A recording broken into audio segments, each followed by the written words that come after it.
I'm Darren Morton. I'm Simon Matthews. This is Lift, The lifestyle medicine podcast where we dive into the science of health and well-being.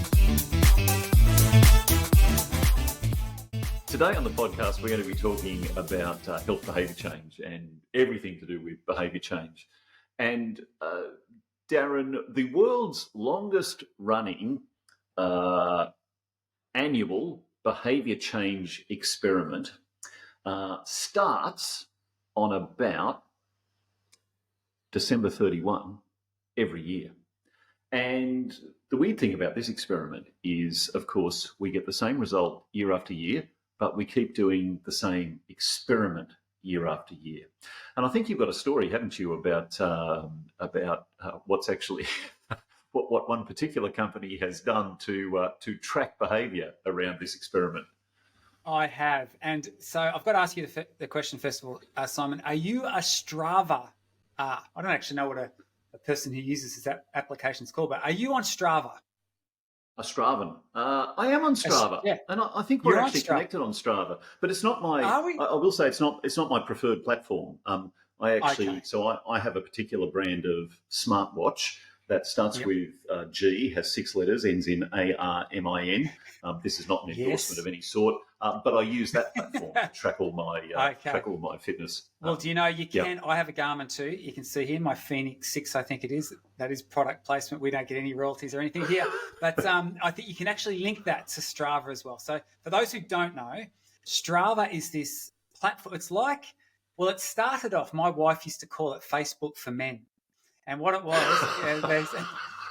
these us guys who are all competitive and want to see how everyone else is doing in our sporting endeavours. What we do is we post what we've just done and how great we were at it. And then what men can do, instead of doing the like thing, we have sort of a more masculine tone to it. We give kudos. So you give a little thumbs up, kudos for that activity. You're a legend. You've still got it. Keep on rocking on. So that's the whole sentiment there. But Strava is actually turned into this wide world phenomenon. So it was cyclists used to use it lots, but now it's runners, it's swimmers. You can log pretty much any activity. And the really exciting thing, and I love this, is that it's actually morphed now into not just a predominantly men's application. We have ladies using it everywhere. So much so, and I love this. This has literally happened in the last couple of months at the university I'm based at. One of the girls Stravad her walk from the car to the coffee shop. And it inspired some others. This is a true story. It's inspired others. And we have this awesome movement going on at the university I'm at the moment where heaps of the ladies, the females, are actually Straving their activities.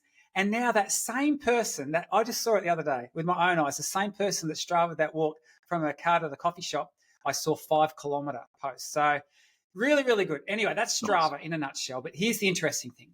Strava documents millions of activities from people all around the world. And they've identified that there's a particular day when people, started with their New Year's resolutions, which we assume to be on the New Year's. But then more importantly, when they stopped those New Year's resolutions, because we see this significant downturn in people's activity levels. And it is, it's called Quitter's Day. What a great day to celebrate. And it turns out Quitter's Day is the second Friday in January. Second Friday in January. So doing the sums, we're looking at probably a maximum of about 12 days, depending on when that Friday falls. Yeah. So Simon, here's the thing. We're all quitters. We need help. You being the expert in this space, solve our problems now. Thank you, brother. By the time we get to this podcast, we'll all be fixed. So go for it. It's worth it. So there's a couple of perspectives here that I think are worth unpacking. The first is the notion of quitting something is not fundamentally bad or wrong in and of itself, and we can talk about that in a little while. This is the idea of not perseverating with something. In other words, knowing when to give up, knowing when to do something different. We'll come to that. When it comes to behavioural change, though, and desires to engage in behavioural change, this is exceedingly common, and we see the same pattern. And that's why this experiment has been going, every year for decades and decades and decades. December 31, people get frustrated, fed up with themselves. Right, that's it. Come the new year, I'm going to do X, Y, Z. Yeah. I don't know why from a psychological perspective, I don't know why we wait till December 31 or why we wait till the beginning of a month or, a Monday or something like that to make a behavioural change, but we do. It's possibly a way of just delaying something slightly that maybe we're not completely committed to or not completely certain about. But December 31 comes, people decide to change. They jump into January 1 full of vim and vigour. They get into whatever it is, running. Full of the joy of living. That's exactly right, the joy of living. So they run or they cycle or they eat only broccoli or whatever it is that they've decided to do in the new year.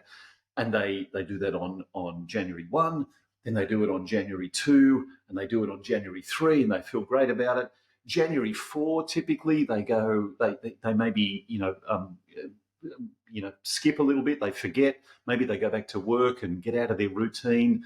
And then January 5, they remember that they forgot to do it on January 4. So they recommit on January 5 and they do it January 5, January 6.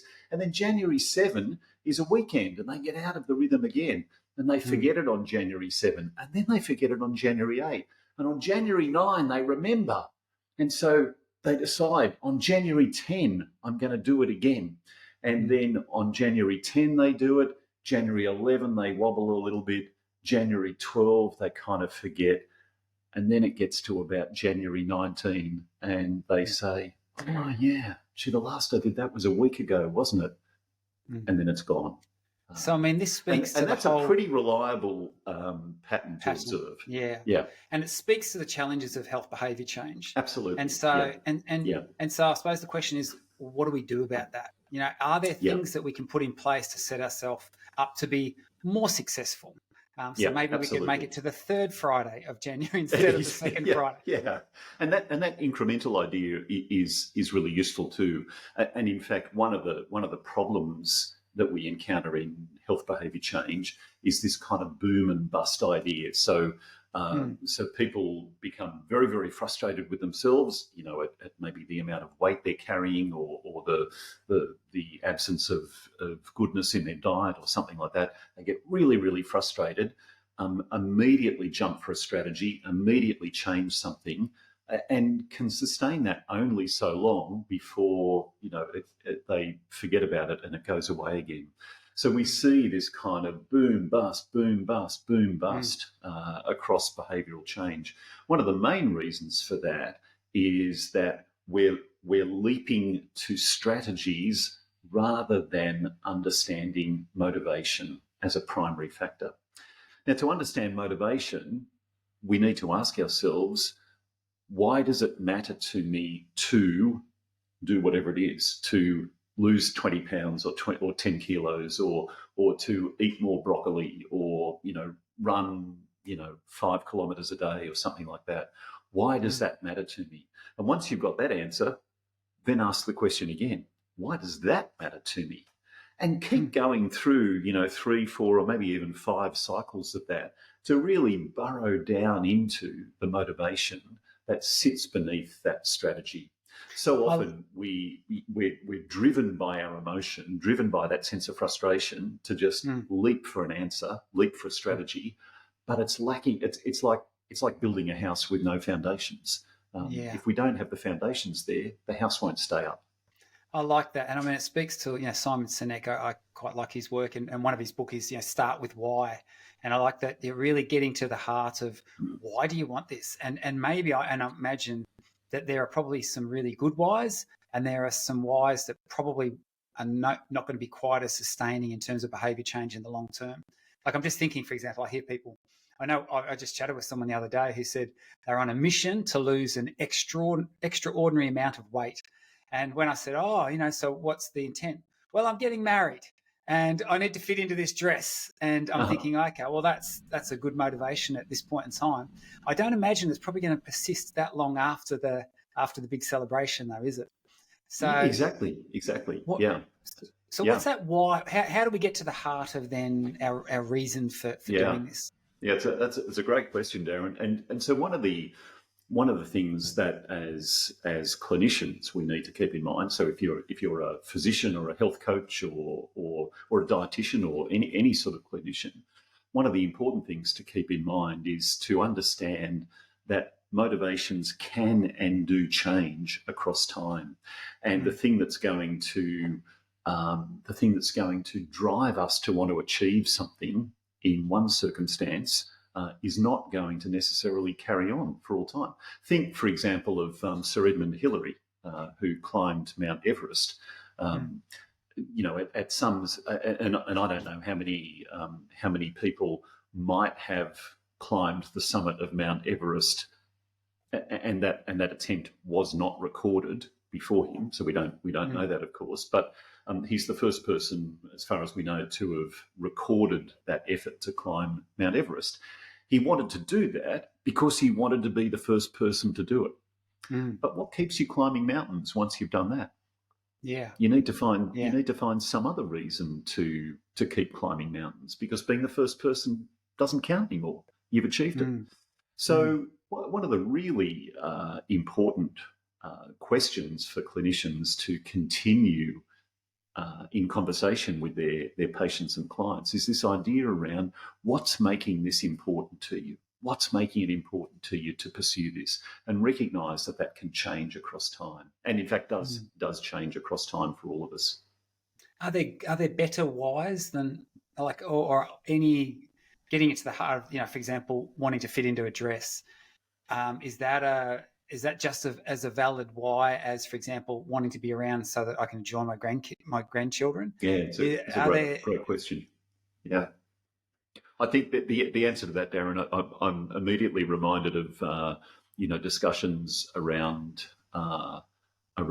wine, and I don't know whether you've ever perhaps been to a wine tasting or seen people taste wine or heard people tasting wine, and they'll swirl it around in the glass and talk about blueberries and dried fruits and dark chocolate and nutmeg and all sorts of things coming out of that wine.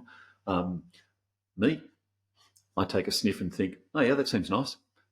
So for me, the best wine is the one that you enjoy. I don't much care whether it's got blueberries or raisins or dark chocolate. If you enjoy it, you enjoy it. And in the same way, if that motivation matters to you, that's the best motivation to have. And this speaks to sometimes what's experienced as a disconnect between clinicians and patients. So for a clinician, an important reason to, for example, lose weight is to bring your systolic blood pressure down, or to bring your HbA1c down, or to bring your LDL down or your HDL up or something like that. That's important for the clinician, but that language doesn't necessarily mean anything to a patient. For a patient, it might be fitting into a wedding dress, or being able to play with my kids, run around the soccer field with my kids, or being able to bend down and lift my grandchildren up, or be able to, travel and walk the Camino in northern Spain or something like that. I like this. So tip one, what I'm hearing is that start with why. Identify what's your core motivations for wanting to move towards this particular behaviour, and really have that front of mind, I suppose, and really strengthen that. So there's tip one. I'm very mindful of the fact, I remember reading the paper, I think it was written back in 2015, published, it was Glance that was the author, I think, where they actually did a scoping review of all behaviour change theories. And I remember thinking, oh, excellent, someone's done this at last and is going to, give us the full bottle on how to change behaviour. And then they came up with that. There's this statement where it says, after reviewing the literature, we identified, I can't remember, I think it was like 80 or 100 or 130 odd. 82. 82. I know the paper you're talking about. Yeah. Yes, 82 behaviour change theories, and I just thought, heaven help us! It's more complex than even I thought it might have been. Yeah. But certainly there were certain elements and core themes that emerged from all of those theories. So absolutely, yeah. More tips. So the start with why. what are some of the other things that we can be mindful of as people So if we want to change our you know behaviour? the funny thing about that paper too, if you read the introduction to that paper that says we Yes. identified 82 theories, if Yeah. you read the conclusion to that very same paper, it says, in reviewing the previous 83 theories. So it kind of conveys this idea that in the time it took them to write the paper, Exactly. someone else invented another behaviour change theory. That's it, exactly. So Yeah, this there's certainly is one of the common problems themes. that we have. Yeah, this is one of the problems that we have, and it is one of the reasons why I don't like, and I'm probably out of step with some professional colleagues here. I don't like to call psychology a science because I feel like it lacks a little bit here. I don't really like to refer to the science of behaviour change because I don't feel like we're able to clearly enough articulate what I might call a grand unified theory of behaviour change. We have lots of different perspectives, lots of different lenses for trying to understand behaviour change, but we're yet to come up with something that reliably predicts the way in which someone is going to change their behaviour, for how long and to what magnitude. So I'll just preface that statement. Yeah, that's one challenge. Sorry, I'll just, as the epilogue to that statement you've just made there, Simon is, in fact, a psychologist of many years and of high repute. So that's not just a wild statement there. Lift is supported by the Lift Project, an educational adventure where you learn science-based ways to lift your mood and your life. The Lift Project is lifting lives around the globe, in healthcare settings, workplaces, schools, universities and communities. To find out more, visit theliftproject.global.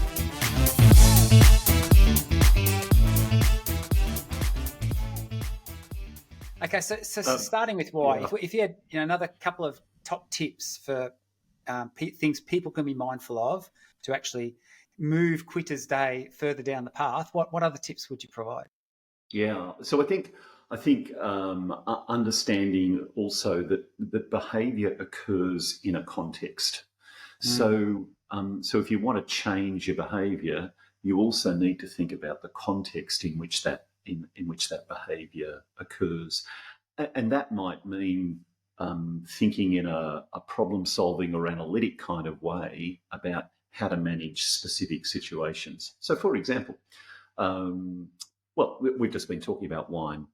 Let's say that you are someone who wants to really cut back on your consumption of alcohol, and also you're that same person who goes out on Friday nights with your friends at the end of the week to relax and unwind and get socially connected. Now, we know that's a wonderful thing to do and really important for your health and well-being. And at the same time, you're now at this point where you say, you know what, I want to change my relationship with alcohol.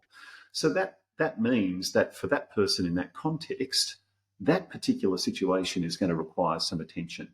It might be very easy for them not to buy wine at the grocery store or the liquor store, not to have wine in the house, not to drink alcohol through the week. But the risk is if they don't think through this Friday night situation, they'll find themselves in a situation where they feel quite torn and may end up engaging in either drinking wine, which they don't want to do, or avoiding going out on Friday nights with their friends, which they also don't want to avoid. So being attentive to context, to social context, I think is another really important element of behavioural change. And does require working with someone often, I think, to someone who can say or ask you, what are the situations that you think you might face in a week that will require some particular attention, and then having a strategizing conversation around that. Yeah, I like that. And a question for you, and I should add that as a teetotaler, the wine part's not a problem, but we could have replaced wine with chocolate, and then everything you've just said. I'm hanging on every word here because that's a challenge for me. But the context, and I assume you've talked about the social aspect, the social environment we're immersed in. But there's also a physical attribute to that as well, isn't there? It's the fact that you're in us, so is there's those two components. Like, should we give attention to both how we can modify our social context as well as the physical context with which we exist. So, for example, we know, when it comes to, changing your eating habits, if you have that big bowl of chocolate, or certainly for me, if someone just put a big bowl of chocolate there and then didn't say anything, over the course of the day, I'd probably consume that. Whereas on the same token, if I had sitting in front of me, and there's good literature on this, bowls of fruit, particularly if the fruit's chopped up for someone, so it even makes it easier, then there's a higher likelihood that that's all going to be gone by the end of the day as well. Yeah, exactly right. So we're stimulated and we're prompted by often what's in our immediate environment. And one of the things that I would love to do in the area of individual health behaviour change is to teach classes on economics and marketing as well, so that people can really understand their walk through the grocery store or the supermarket in a different light, and to be aware that producers, manufacturers pay to have their product located in a particular place on a supermarket shelf. That eye level location is super expensive. The end of the aisle location is super expensive. Think about what happens when you walk through a supermarket. You push your trolley along the length of the aisle at a certain speed, and then you've got to do a U-turn at the end. What happens when you do that U-turn? Well, you slow down, your gaze starts changing. You really notice those things sitting on the aisle end. So be aware that those things have been put there for a reason, and that reason is to tempt you to buy them. Recognise also there's a common trope about supermarkets that you can find pretty much everything that you need on the perimeter of the supermarket. It's when you go into those aisles in the middle that you're going to, potentially be confronted with, the chocolate, the biscuits, the highly processed, ultra processed, and so on foods. So being aware of those things is important. Yeah, and then if you've been strong enough to resist those centre aisles, as you exit, there always a nice little array of other temptations, just in case you've forgotten. You really need this. So I think again, that's those things are often buy three, pay for two, or two for $1 or two for $1.50 or something like that, designed to tempt you even more to be able to pick them up. So that's right. Knowing that those things are going to be there, it's a little like it's a little like when you've after heavy rain, when your local road has got potholed, you drive along it a couple of times and you learn where the potholes are. And pretty soon after that, you learn to drive around them. You learn not to go straight over the top of them. And it's that same sort of thinking process that we need to use here. And that requires intentionality and being aware of the fact that there are forces conspiring against us, to make, for example, we talk about obesogenic environments, because the environments are engineered to almost set us up for failure with regards to weight control. So, yes, I really like that. So we've talked about identifying your why and having good clarity around that. This idea of understanding the context in which you operate, the social context, the physical context, the physical environment. What's some more tips for behaviour change? So you've just reminded me of something, Darren. There was a food manufacturer several years ago, at least in Australia, maybe globally, that used to promote their breakfast cereal by saying it not only tastes good, it's good for you. And they were onto something there, because they recognise that a lot of these things that we're talking about, a lot of the things that tempt us, actually do taste good. I mean, chocolate tastes fantastic. Salty, oily nuts taste and feel fantastic in your mouth. But they're not necessarily great dietary choices to make. Sitting around on your lounge, binging a really good show on Netflix feels fantastic. It's not necessarily good for your physical health.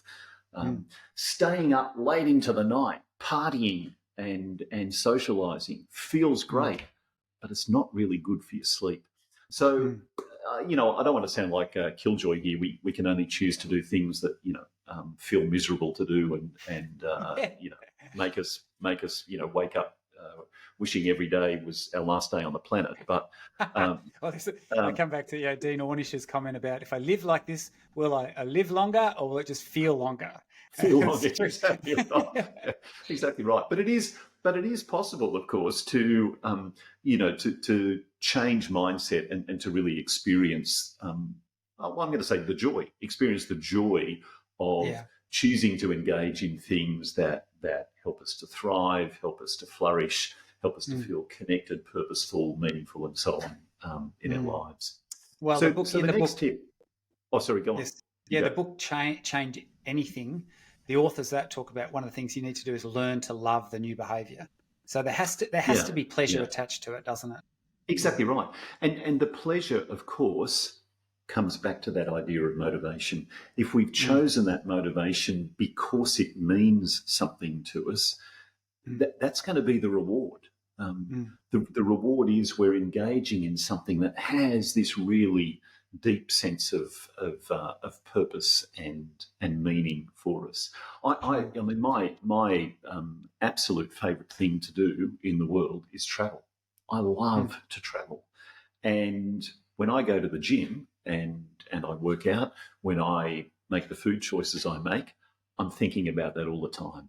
I'm thinking about the way in which this allows me to, to keep walking, to walk, 15, 20, 25 kilometres a day, to feel good at the end of that.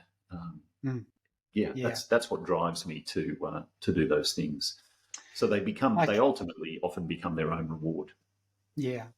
All right, we've got time for one more tip. So start with why, to understand the context in which you're operating, both social and physical. What's your final top tip? I know you've got many of them. There are many, and we may have to do another episode to actually we could do that. But the next top tip would be plan, and plan some more. Now, we do this in lots of other areas of our lives. When you decide to go on a holiday somewhere, you don't just turn up to the airport on the first day of your holidays, wander up to the airline counter and say, "Oh, give me a ticket to somewhere," and then, or maybe you do. I mean, some people probably do that, and good luck to you. But most of us, we plan that time, so we know that we've got 3 weeks or 4 weeks or 2 weeks or whatever it might be. We choose a destination that has some meaning to us. We decide how we're going to get there, whether that's by plane, car, boat, train, hopping, skipping, jumping, crawling, whatever it might be. We choose somewhere to stay.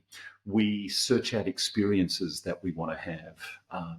We put all this effort into planning so that we have a sense of being confident that we're going to have the experience that we want to experience in all of this. And again, that same mindset can be brought to behavioural change. We do the same thing with, when we build houses. Where do you start? Well, you start with an architect and a draftsperson, drawing this out on paper. And then foundations go in, and then a framework goes up, and then cladding goes on, and so on. So we approach it in a stepwise way. We do the same thing with recipes. You buy the ingredients, you assemble the ingredients, you prepare the ingredients, you cook the ingredients, and so on. We're very, very good at planning in lots of other areas of our lives, and planning around behavioural change is equally important. Working with someone to identify why this change matters to you, why you want to pursue it, and then setting about recognising what are going to be some of the potential obstacles, stumbling blocks, speed humps along the way that you can plan for now. And beyond that, making a comprehensive and coherent plan that will help you to get from where you are right now to where you want to be in whatever time frame you choose. So that plan, and plan some more. Are you referring to really pragmatic strategies like preparing a healthy lunch the night before you go to work the next day, booking in the time that you will be active that next day? Is it that tangible? Is that what you're referring to? It at some level it's that tangible, and there are other dimensions as well. So if I go back to the vacation example, the first part of the planning is I want to feel relaxed at the end of my holiday. So that's an important thing to connect with, the feeling that we want to have at the end. And then we pick the destination. You know, the destination might be Spain or Italy or New Zealand or, Fiji, doesn't matter. But you have an idea of where you want to be. And that's really general at this stage. And progressively, as you plan more, you come back closer and closer and closer to the present time. And I think that's a really useful framework to have in mind for planning generally. The very first part of a plan is way out there in the future. And then the next part of the plan is a little bit closer in time. And we progressively work back towards the time where we are right now. So choosing to prepare my lunch for tomorrow, tonight, put it in a plastic container in the refrigerator, that's a great thing to do, but it needs to sit within that broader set of planning tasks that remind us why we're doing this, what we're going to gain from this, what we might need to do to deal with obstacles. What do I do with that lunch if I turn up to work tomorrow and the boss suddenly says, "Hey, John's leaving today, and we're going to have a farewell lunch at the local restaurant." Yeah. What do I do now? So thinking at all those levels is really important. And I think it's also, I've mentioned this a couple of times, working with someone to do this is really valuable as well. Yeah. This is why health coaching is such a powerful and useful means of supporting behavioural change. None of us has to walk this journey alone. You know, we don't have to try and work every single element out by ourselves. We can reach out, absolutely, get some support. We will do another podcast on this topic because I know there's so much content that you could share in this space. I find it really interesting. I saw the study where it said that about 80% of people believe that they'll live longer than average. And that speaks... Those people never did maths at school, did they? No, do the maths on it. But, what it speaks to is that often we can think in our head, oh, yes, we can have positive aspirations and think that we'll achieve some outstanding things. And I think that New Year's Eve particularly speaks to that, where we think this is going to be my fresh start. This will be my new me, and this is how it's going to work. And often it doesn't. But what I've learned from this session is that there are things that we can do, and identifying our whys, why we're doing it, our motivational triggers, the context, and trying to create a supportive social and physical context, and then planning to make that become a reality. I think these are things that we can do, and there are a host of others as well that we'll learn about in sessions to come, episodes to come. But if you've got any one last top tip that you'd like to share to wrap this out, Simon? Oh, that's a good question. Is it? Let me ask maybe a more direct question then. You talked about booming and then busting. Is that part of the process of getting to where you want to be? And is that okay? So interesting that you've re-asked the question, because the tip I was going to share with you kind of fits nicely into that. And the tip is this: nothing is irredeemable. Yeah. Doesn't matter where you are. Doesn't matter how many times you've started something and felt like you've been not successful or not as successful as you wanted to be. It doesn't matter how many obstacles are in your path. It doesn't matter how many times you've stumbled and fallen. Nothing is irredeemable. There is always, I'm not going to say tomorrow, there is always this moment now, this moment right now, where you can start making a change. Love that. Hopeful message. Thanks for sharing, brother. Lift is presented by Simon Matthews and Darren Morton. It's sponsored by the Lift Project and supported by Avondale University. Music provided by Pixabay. If you have a question or a topic you would like to hear more about, send us an email to podcast@theliftproject.global. The Lift Project. Lift your mood, lift your life.